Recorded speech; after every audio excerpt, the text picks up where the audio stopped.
Thanks for downloading this stripped-back special Oscar nominations bonus episode of Madcast. Sponsored, as always, by no one, proud providers of transparency to the existence sector.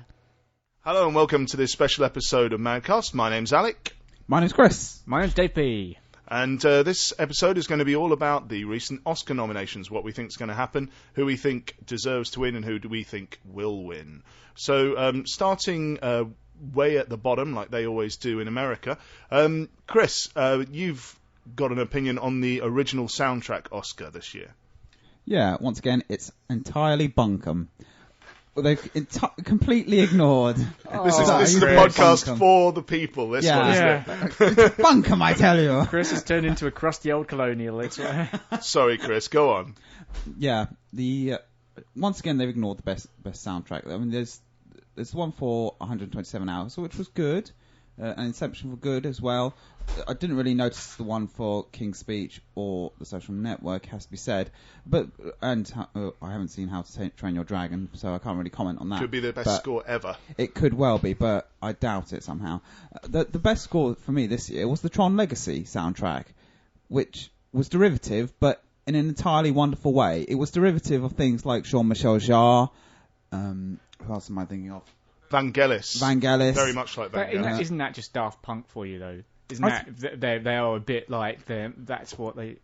In a way, it is, but it was entirely appropriate for that movie. I'm not disagreeing. I thought it was a great soundtrack, and it's an incredibly evocative soundtrack just to listen to on its own. Yeah, I would say that I've listened to that soundtrack about 10 times now since we originally got it. I really enjoy it quite a lot. So I think you're right, to be honest. Yeah. Okay. Well, so, that's Chris, solved. You are right, but not having seen 4 of these movies and assuming that they don't overturn their decision and put the Tron Legacy soundtrack in there. I mean, which one do you think will win, rather than the one that you thought should have won? I rather like the 127 Hours soundtrack. I'd hope that would win by A.R. Rahman. Yeah?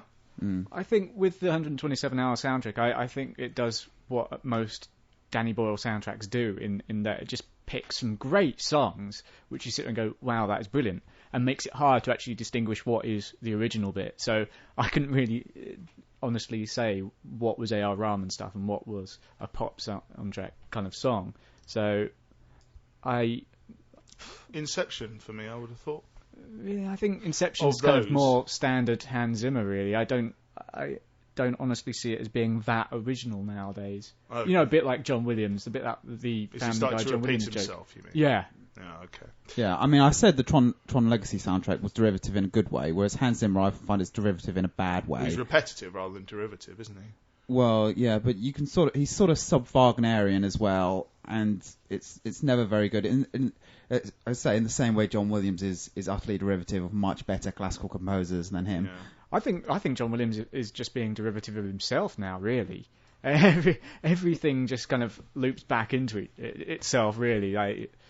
Some of the things like the Jaws soundtrack, everyone says how great that is, but he nicked the main theme from another film called Alexander Nevsky by the actual music was by Prokofiev, but it was directed by Eisenstein. Yeah, he just that happens when the Teutonic Knights are attacking the Russians. Well, I'd probably say for John Williams' side, that's probably actually something he's perhaps deliberately drawing on is kind of that reference and that inference and comparing that to this monstrous shark. So that's. Moving on, we won't do most of the technical Oscars if that's all right with you guys. But, that's a shame. I had a really strong opinion on best makeup. Well, I do.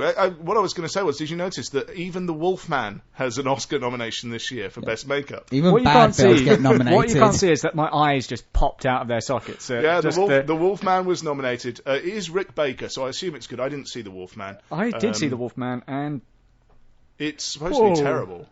It's supposed to be really I wouldn't say terrible. It was more persistently mediocre. Have you got any views on art direction and costume design? There's not. That will go to the King's Speech. It always goes to the costume drama. So. It always tends to go to it will go to the one that's the big winner on the night, which I think. Spoiler for our own podcast here, but I probably think King's Speech will be the big winner. Cinematography, Black Swan, Inception, King's Speech, Social Network. Unfortunately, True Grit might win, so... And we haven't seen it. It's not out. I haven't seen True Grit. Although Black Swan had very good cinematography. Yeah. I haven't seen any of those animated feature films. Animated feature film of the year will be Toy Story 3. That's a spoiler for the Oscars.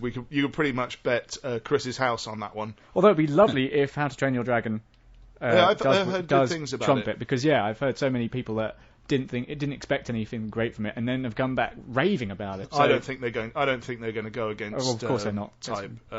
So, Dave, who do you, looking at the list of achievement in directing Oscars, who do you think is the shoo-in for that? Do you want to list who's up for it first? Well, let's go for best director. We've got Darren Aronofsky for Black Swan, David O. Russell for The Fighter, also known as The Wrestler but with boxing. Tom Hooper for The King's Speech, David Fincher for The Social Network, and the Coens for True Grit. For True Grit. Which of those do you think is most likely to win? And it's probably worth mentioning at this point that it's impossible for us to talk about True Grit because, as is usual with the Oscars, they're nominating films that have not been released here yet. Also impossible for us to comment on The Fighter because that also has not been released yet. To be honest, I think they're all very strong contenders of having not seen The Fighter, but I think Aronofsky is a very strong contender for Black Swan, and I think, to be honest, for me, because I just love The King's Speech so much, I think part of that should be kind of credited to the director as well.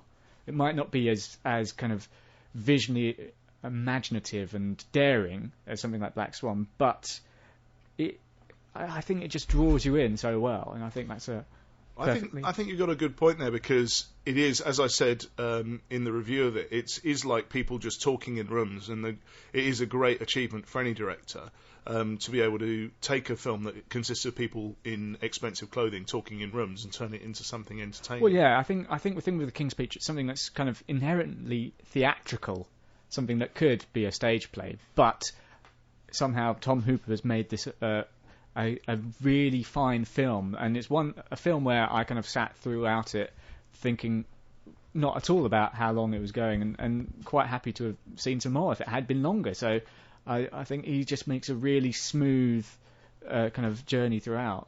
Whereas I'd say David Fincher would be a strong candidate as well, because I think The Social Network, inherently, it's something that doesn't sound like an exciting film as well, like King's Speech, I suppose. It sounds like it could be a fairly dreary, some nerds and some computers and something like that, but he's made a really fine film out of it. The thing that impressed me about Fincher as well is the very almost simplistic direction he gives it. Well, I say simplistic, but it looks simple. I'm sure what's going on is actually very clever behind, but if you compare it to Aronofsky and Black Swan, which is a bit more showy and a bit more, there are great scenes of imagination. But yeah, so that's for me is the interesting thing, whether Hollywood will go for Fincher's very basic approach. I don't mean that in a derogatory sense, or for Aronofsky's more flourishing approach. He makes it look easy. When actually if you actually kind of really concentrate on what he's doing, it's really amazing stuff. Going right back to films like Seven, where he kind of almost redefines that kind of film, like that Seven being a thriller. He redefines kind of thriller directing, and it's like with Clint Eastwood, isn't it? Clint Eastwood's a similar sort of he underdirects very much. I think Clint Eastwood, there's not huge showy bits in his movies. Well, at least it makes you think that it doesn't kind of slap you around the face so much. Yeah. I think with the type of movie Black Swan is, I think the direction is far more important though than something like that. It's a very it needs the stylization that the material demands, I think. But I haven't seen many of these films actually. Well, so I think something like Black Swan, the Aronofsky's direction, that elevates the material. I think ultimately the material being about someone losing their mind, I think the direction takes it to that next level, because someone losing their mind can be a fairly dreary, dull experience and drawn out, but he stylizes it to an extent that you're sitting there going, what? Oh, hello. Well, certainly this is probably, for me, I think this is the most likely area that Black Swan will get recognition. I think King's Speech is going to sweep a little bit, but I don't know if Tom Hooper's the sort of person that the Academy will vote for in terms of his profile. Sometimes they tend to go for people with bigger profiles. Certainly Aronofsky. The script for The Social Network is Aaron Sorkin, isn't it? Who behind The West Wing and A Few Good Men. Absolutely amazing writer, and it's kind of. I remember when I first heard about Aaron Sorkin writing the script for the Facebook story, and then David Fincher coming on board, and you just thought, what on earth? This should be just a really dull story, a really dull kind of biopic, and yet you've got these really brilliant people involved, and obviously they've come out and created a really fine film which is worthy of all this attention. So you're absolutely right on that ground. I think they're elevating the material, whereas I think Tom Hooper in The King's Speech is really, really fantastic material, so really he just has to do it justice, which he has done. Whereas I think Alan Sorkin and David Fincher and Darren Aronofsky are kind of raising their material to this level. It's interesting that the Coens have been nominated again for directing. Does this mark a sort of turning point in the Coens' career? Are they becoming part of the Hollywood establishment now? As you just suggesting they might be the new Martin Scorsese, just kind of every film they make kind of gets nominated. Well, yeah, just as a formality. The same way with Clint Eastwood. Yeah. But I'm not saying that I don't like Clint Eastwood. I think he's great. I think he's a marvellous director. Best actress in a supporting role. Dave, what do you think? Well, we've only seen Helen Bonham Carter, and she is fantastic and well worthy of it. Although I do in my heart absolutely love Amy Adams, so I would be happy for her to win it just for being Amy Adams.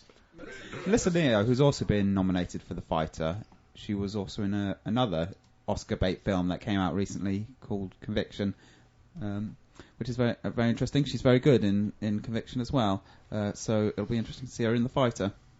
Okay, so actor in a supporting role. We haven't seen any more of these, I don't think. Have you seen The Town? Have you seen Jeremy Renner in The Town? I missed that, unfortunately. No, but it's his second year for a nomination after I think he was nominated for Best Actor for The Hurt Locker last year. Well, do you think they'll throw him a bone this year? No. They do that, though, don't they? But I don't think... I think The Town was supposed to be quite a good film, but I don't think that's the standout from that list. I think Jeffrey Rush is obviously already an Oscar winner for Shine, is also a strong contender, and Christian Bale has been kind of getting the awards recently for this role. So I heard he elevates that film. He's like pretty much the key to that whole movie work. And if you look at kind of the footage of him, it looks like he's done a bit of what he did with Machinist. Isn't it? Yeah, he has kind of lost the weight, and he's kind of got that bald patch as well. So, and Christian Bale is a damn fine actor. So it's phenomenal. That's very rare. So again, we really would endorse Jeffrey Rush for that, pending seeing the others and being really blown away from them. Jeffrey Rush is wonderful. Also, but then you've got Mark Ruffalo, who's been building up a steady, strong record of work. He's great in Zodiac as well. So okay, someone that's. But we view that one as open to contenders. I mean, much like the actress in a leading role, really, because it's clear why they kept Helena Bonham Carter. Because obviously it's the film's production companies that choose what the people are going to be considered for. And they've put her forward as supporting actress, even though strictly she is the lead. She is the lead actress in that. But it's not a lead role, so it is a supporting role. Yeah. So, but I mean, you've got several roles here that really are kind of massively Oscar-friendly roles. I mean, you've got Annette Bening playing the lesbian mother of some daughters who has relationship issues in Kids Are All Right. Nicole Kidman as the bereaved mother in Rabbit Hole. Jennifer Lawrence, who by all accounts is stunning in Winter's Bone. Natalie Portman for Black Swan, which obviously we talk about more in the review of Black Swan, and Blue Valentine as well, which is Michelle Williams for Blue Valentine, which is it's interesting because Blue Valentine got mixed reviews, but most of them agreed that Michelle Williams just gave an emotionally stunning performance in that. I think the most Oscar-friendly of those roles to me would strike me as Nicole Kidman's, to be honest. And I think she is. From the trailer, it does look like There is a lot of crying in that trailer. Yeah, lots of crying and screaming and hysterics. And it's the sort of thing well, it's the sort of thing that they they took the mickey out of in The Mask, isn't it, with his big crying speech and his Oscar speech. But I view that as being wide open, that one, really. I couldn't really make a call on that. I genuinely wouldn't say that Natalie Portman's going to win it, personally. I think kind of if you look at because most of the time they do go to the people that win all the kind of the Golden Globes and Emmy kind of pre-Oscar award ceremonies. So I wouldn't rule her out because I think that is often a good indicator. I don't necessarily agree with that because I think, but it is the kind of role that does win Oscars because it's that emotional mental health issue kind of. Well, I see there's in the actors category, the actor in a leading role. I see there's a rare foreign language nomination for actor for Javier Bardem. He's awesome. Which have you seen that movie? I haven't. It's only come out this weekend, and I'm quite keen to see it. Yeah. Is it pronounced Beautiful? I guess so. Yeah. Jeff Bridges again for True Brit. Jeff Bridges for True Grit. Jesse Eisenberg, Colin Firth, and James Franco. I have a feeling myself that this one's going to go to James Franco. I think it's more open than people are saying. Yeah. Because James Franco has to carry the whole movie. I was really shocked that Danny Boyle didn't get a director's nod or at least a nomination, because in the end it's the director and his lead actor that are essentially that entire movie, and it's a great movie. And for the director not to get anything at all, I can't believe that James Franco isn't in with a good chance because. Unlike certain other performances, there is genuine character development in this role, so on screen, up close. So, what do you guys think? Yeah, I think James Franco does quite a good job in the film. He comes across at the beginning as a bit of an annoying American prat, but through the film, there's a lot of character development there, and it looks it's a good performance. But I think Jesse Eisenberg's in with a shot as well. I think he's got a strong chance of pipping Colin Firth at the post. The nominations prove that they do actually. And the majority of people nominated for Best Actor in a Leading Role, most of the leading roles are real people who actually existed. Now, real people who actually existed. Real people who actually existed. Are you suggesting, Chris, that the Oscar voters might like actors playing biographical roles? Yes, that's what I'm saying. In a nutshell. You're a harsh man, Dave. Do we think that? I mean, my feeling is that King's Speech is going to be winning a lot of Oscars. Do we think it's the acting ones that it's going to lose out on? Well, because everything's so understated. For me, being a naturally suspicious and paranoid individual, as much as I'd like the King's Speech to sweep the board, I have a feeling it could be one of those years where it kind of misses out an awful lot. On everything. Yeah.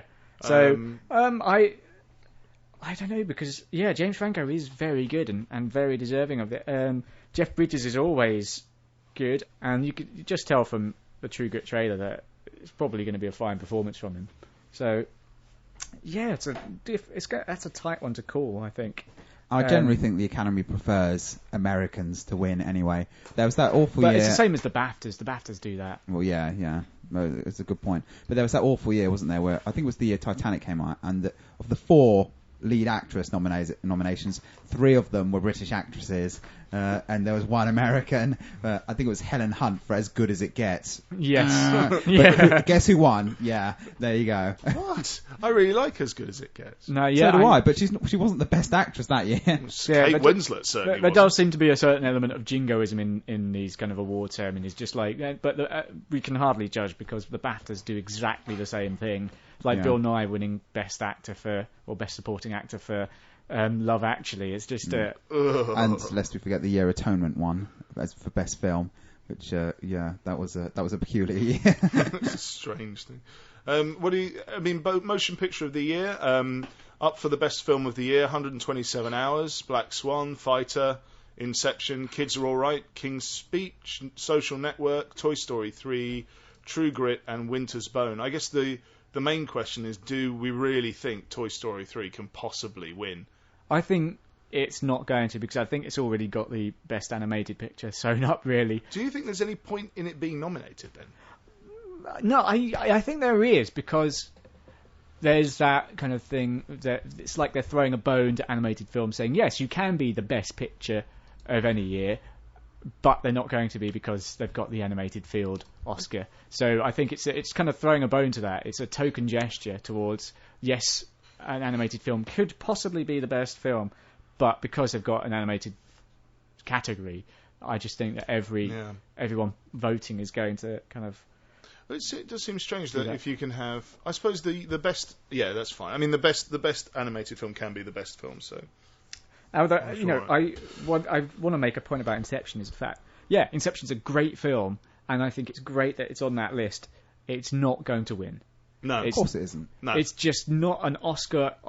It's not a film Oscar rewards. No. Yeah, it's action lovely films, that they're acknowledging it, though. Yeah, well, yeah, it's nice that it sounds very patronising. Though. It's lovely they're acknowledging all these lovely little action films people make. I'd say but the action same films about... and comedies never do well in the Oscars, and it's a real shame. I'd be surprised if Black Swan won as well. I mean, because Black Swan is essentially a horror movie, and genre pictures do not tend to do well. You tend to get the same sort of films as the novels that win the Booker Prize. The science fiction novel tends not to win the Booker Prize. So. Yeah, but science fiction novels tend to be rubbish. Oh well, that's a discussion for another time. So anyway, I mean, do you have an opinion on this, or do you think we just haven't seen enough of the movies in this country? I'd like it to be The King's Speech. I suspect it might be The Social Network. I don't think anything there which is a fictional account of anything won't win. I can tell you that now. Yeah. Because, as we've already discussed, the Academy doesn't favour films that aren't made about real people who actually existed. Yeah. Or biographical films. For me, The King's Speech and The Social Network are the standouts from that list. Yeah. I'd say The Outsider. King's Speech, Social Network are definitely up for it. I'd say An Outsider is 127 hours for the reason that I've said, which is that I'm amazed that it hasn't got more respect, really. See, so I don't know. There's something about 127 hours that I find...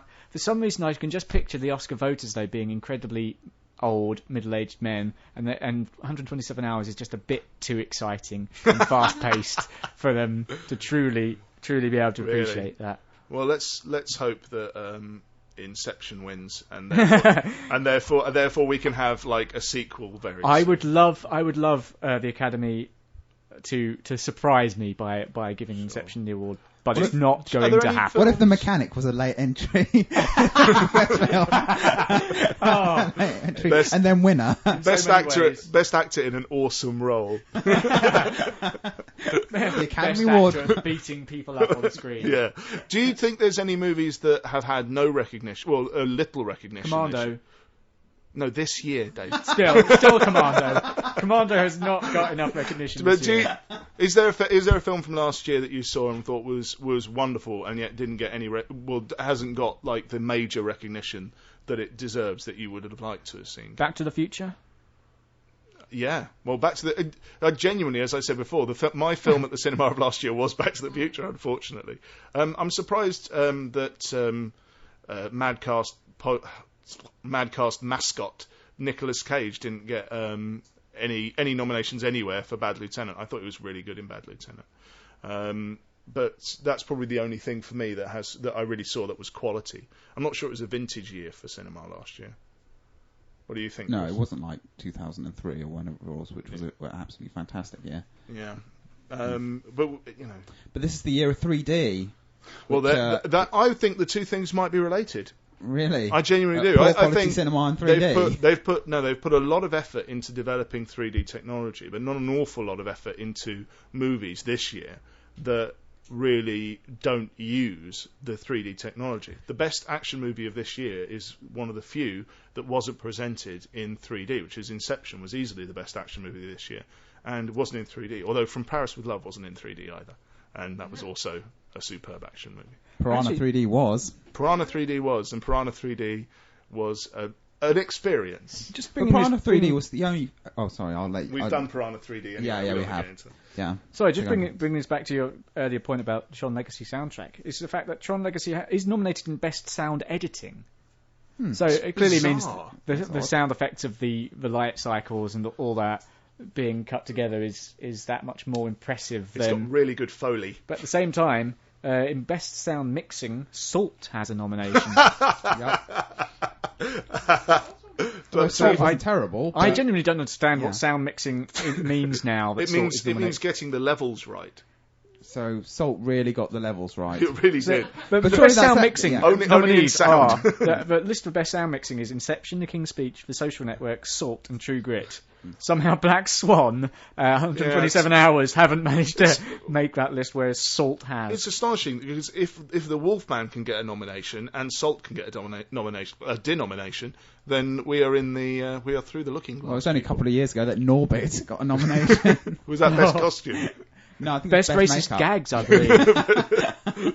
It's not the most popular of voting categories. Anyway, that's it for our Oscar things. Any other business, gentlemen?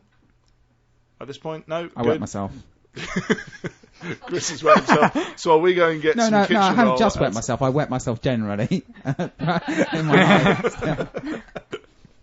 So in any case, that's it for this special episode. We hope you've enjoyed it, and we will see you soon. Thanks very much. Bye. Bye. Bye.